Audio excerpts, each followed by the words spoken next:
Nothing could spoil the happiness of Adam and Eve in the Garden of Eden, or so it seemed. But there was one person who was plotting to spoil all that God had made. He was Satan, the enemy of God, who hated all that was good and lovely. One day, the snake, who was the most cunning of all the creatures in the garden, whispered to Eve, "Did God really say that you must not eat any of the fruit from these lovely trees?"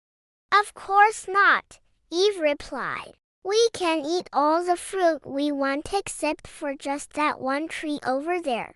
God says that we must not eat that fruit, for if we do we shall die." "That's not true," the snake said softly. "God knows that if you eat that fruit you will be as wise and clever as He is. That is why He has told you not to." Eve looked with new eyes at the luscious fruit that hung in clusters from the forbidden tree. How lovely it looked! She imagined how good it would taste.